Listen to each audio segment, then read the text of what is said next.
आसिफ अली जरदारी, नवाज शरीफ, आसिम मुनीर अगर इमरान खान साहब के साथ बैठ जाए, बातचीत हो जाए तो मसले का हल निकल आएगा। देखिए, आसिफ अली जरदारी और नवाज शरीफ तो ना 3 में ना 13 में बेचारे बिला वजह ही बीच में होंगे, लेकिन अगर आसिम मुनीर इमरान खान साहब से मिलने जाके, जो इमरान खान की बहन ने भी कहा था कि अगर इमरान खान के सामने कोई रो दे तो वो फिर माफ़ कर देते हैं, लेकिन आसिम मुनीर साहब को करना क्या, सिर्फ इमरान खान साहब से ये कहना कि जी मुझे आप कुछ ना कहें, फिर उन्हें इस्तिस्ना की भी ज़रूरत नहीं रहेगी, फिर उन्हें किसी और ऐसी चीज़ की ज़रूरत नहीं रहेगी और वो निकल जाए इस सारे मामले में से। ठीक है, छोड़ें सियासतदानों को, मुल्क को चलाने दें, लेकिन जिसके पास ताकत होना पाकिस्तान में, वो ताकत छोड़ता नहीं है। जिसके पास इख्तियार और इक़्तिदार आ जाए ना, वो उसको छोड़ता नहीं है। पाकिस्तान में नीचे से लेके ऊपर तक आवे का आवा ही बिगड़ा हुआ है, कोई आदमी भी अपनी सीट छोड़ना नहीं चाहता। तो मुझे लगता है राणा सनाउल्लाह साहब ने बात तो बड़ी लॉजिक की है कि बैठ जाएं सारे और बैठ के कोई मसले का हल निकालें। जो मिलिट्री एस्टेब्लिशमेंट है ये अपनी बैरकों में वापस जाएं और अपनी आईनी हुदूद के अंदर जाएं और अवाम की मुंतखब क़यादत को मुल्क दिया जाए। पाकिस्तान में अगर ये इलेक्शन ठीक नहीं हुए तो अगले इलेक्शन करवा दिए जाएँ और अवामी मैंडेट का एहतराम किया जाए, इदारों को उनकी स्पेस वापस दी जाए, पार्लिमान को, अदलिया को, मीडिया को, सबको उनकी स्पेस वापस मिले तो पाकिस्तान वापस ट्रैक पे भी आ सकता है। बात तो सुनने में बहुत अच्छी है, लेकिन प्रैक्टिकली ये पॉसिबल नहीं लगता, क्योंकि इमरान खान साहब का खौफ इनको ये करने नहीं देगा। अब इस वक्त ये ऐसे स्टेटमेंट क्यों आ रहे हैं, जो मेरी दानिश में है वो मामला 8 फरवरी का है। 8 फरवरी को पाकिस्तान तहरीक इंसाफ ने कहा जी कि हम करेंगे एक पहिया जाम हड़ताल। देखिए, अगर पीटीआई कामयाब हो जाती है, पाकिस्तान का मीडिया तो यही चलाएगा ना, 10 दुकानें खोल के भी ये चलाएगा, बल्कि 1 दिन 2 दिन पहले फुटेज बना के रख लेंगे कि जनाब जब पूरा पाकिस्तान बंद होगा तो हम ये फुटेज चलाएंगे, जनाब ये इलाका खुला, ये इलाका खुला, ये इलाका खुला। मीडिया को ये 2 नंबरियां करनी आती हैं, एस्टेब्लिशमेंट को भी आती हैं।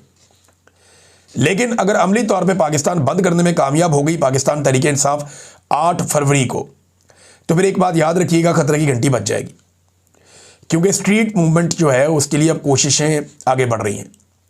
खैबर पख्तूनख्वा में बहुत सारे दौरे रखे गए हैं, सुहेल अफरीदी के मुख्तलिफ इलाकों में वो जाएंगे, मुख्तलिफ अजला में वहाँ रैलियाँ निकाली जाएंगी, एक मोटिवेशन जो है वो अब शुरू की जाएगी और स्टूडेंट्स को बहुत अहम रोल मिलने वाला है आने वाले दिनों में। तो आप देखेंगे कि स्ट्रीट मूवमेंट आगे की तरफ बढ़ेगी। नंबर 2, 9 तारीख को जुमे वाले दिन अब ये खैबर पख्तूनख्वा से वज़ीर आला उठेंगे और अपने साथियों के साथ सिंध जाएंगे। कराची में बड़ी गहमा गहमी है, इसके ऊपर मूवमेंट शुरू हो गई है और कराची में बड़े अरसे के बाद पाकिस्तान तहरीक इंसाफ का कोई रहनुमा इस तरीके से मुतहर्रिक होने जा रहा है। तो कराची ने पहले भी बड़े बड़े इज्तिमा किए हैं, कराची ने पहले भी बड़ी ज़बरदस्त पैगाम दिया है हर मौके के ऊपर। तो यहाँ आप देखते हैं कि कराची किस तरह से रिस्पॉन्ड करता है।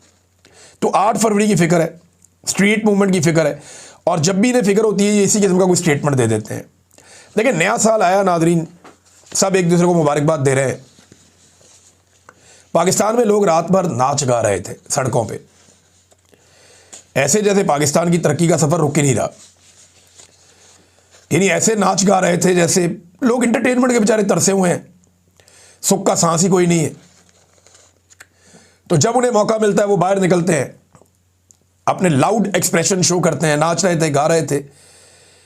लेकिन क्या हम वो कर रहे थे जो इस्तांबुल में हो रहा था? यानी जब लाहौर की और मरी की सड़कों पे और बाकी शहरों की सड़कों पे लोग नाच गा रहे थे ना, तो उस वक्त इस्तांबुल में तैयारी हो रही थी गज़ा के साथ इज़हार यकजहती की।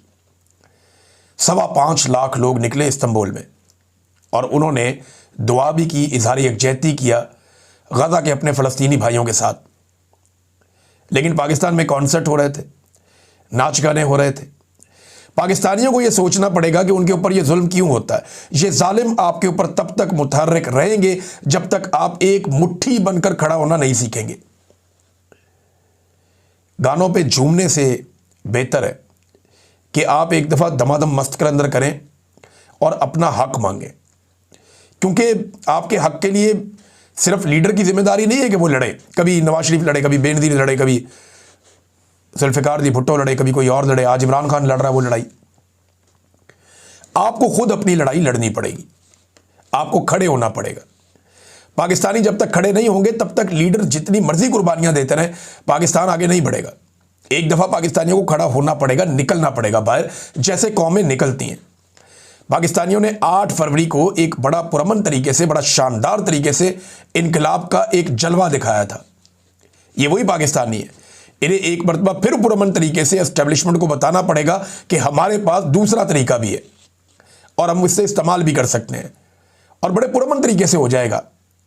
इनकी तबीयत सेट हो जाएगी अगर एक दफ़ा पूरा पाकिस्तान बाहर आ जाए तो, और पाकिस्तान बाहर अल्टीमेटली आ ही जाएगा, क्योंकि पाकिस्तानियों का मुकाबला को बहुत अक्लमंद लोगों से नहीं है, वो भी बड़े एवरेज किस्म के लोग हैं। शहजाद अकबर साहब के घर पे एक और हमला हुआ है, और ये 31 दिसंबर की रात को ये हमला हुआ। शहजाद अकबर साहब को मैंने फ़ोन किया, मेरी उनसे बात हुई, उन्होंने मुझे बताया एक्चुअली वो अपने घर में नहीं है, पुलिस ने उनको रीलोकेट किया हुआ है और उनके घर से उनको हटाया हुआ है। कुछ फोरेंसिक वालों का काम चल रहा था, कुछ इन्वेस्टिगेशंस चल रही थी, और इस बीच में उनके घर के ऊपर मुबैना तौर पे एक और अटैक हो गया। जब मेरी शहजाद अकबर साहब से बात हुई तो उन्होंने कहा जी पुलिस इसकी तहकीकात कर रही है, और अब तक की जो मालूमात हैं घर के ऊपर अटैक किया गया है, और ये पैगाम दिया गया है कि जो लोग पीछे आ रहे हैं, जो लोग ये करना चाह रहे हैं, उनकी जानिब से ये एक सख्त पैगाम है कि वो पीछे हटने वाले नहीं हैं। अब ये बहुत हैरान कुन है, एक हफ्ते में दूसरा अटैक, ये बरतानवी पुलिस के लिए भी बहुत बड़ा चैलेंज है, और उनके लिए बड़ी शर्मिंदगी की बात है कि जो हमलावर हैं वो शायद पुलिस को भी खातर में नहीं ला रहे। बरतानिया में बैरिस्टर शहजाद अकबर के घर पे नामालूम अफराद का हमला और जलाने की कोशिश, ये रिपोर्ट हुआ है।